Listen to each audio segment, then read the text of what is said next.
Hello மக்களே, வாங்க தெரியாததை தெரிஞ்சுக்கலாம்.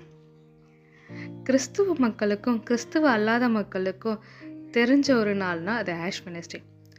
ஆனால் உங்கள் யாருக்காச்சும் இந்த ஷவ் டியூஸ்டே பற்றி தெரியுமா? வாங்க நான் சொல்கிறேன்.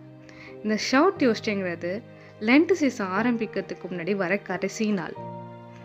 இந்த ஷவ் டியூஸ்டே அப்படின்னா என்னன்னா,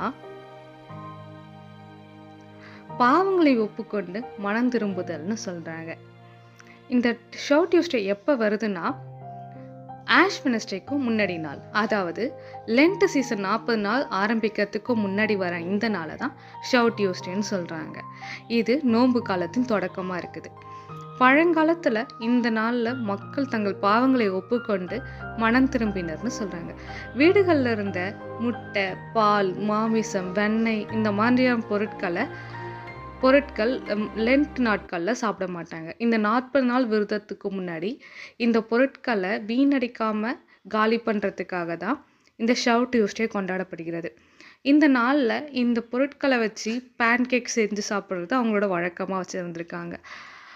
மற்றும் பல மாமிச உணவுகளை விருந்தாக வச்சும் சாப்பிட்ருக்காங்க. இதை சில நாடுகளில் இதை ரொம்ப பெரிய திருவிழாவாக கொண்டாடி இருக்காங்க. குறிப்பாக இந்த பிரான்ஸ் போன்ற நாடுகளெல்லாம் இதை மார்டி கிராஸ்ன்னு அழைக்கிறாங்க.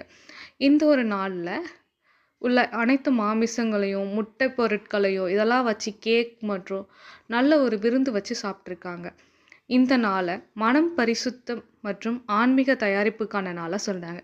இதுதாங்க இந்த லென்ட் டேஸ்க்கு முன்னாடி, இந்த லென்ட் டேஸான 40 நாட்களுக்கு முன்னாடி வர ஷவ் டியூஸ்டே. உங்களுக்கு இந்த இன்ஃபர்மேஷன் பிடிச்சிருந்தா ஃபாலோ பண்ணி சப்ஸ்கிரைப் பண்ணிக்கோங்க. அண்ட் இந்த இன்ஃபர்மேஷன் உங்களுக்கு தெரியலன்னா கமெண்ட்டில் சொல்லுங்கள். தேங்க்யூ, பாய்.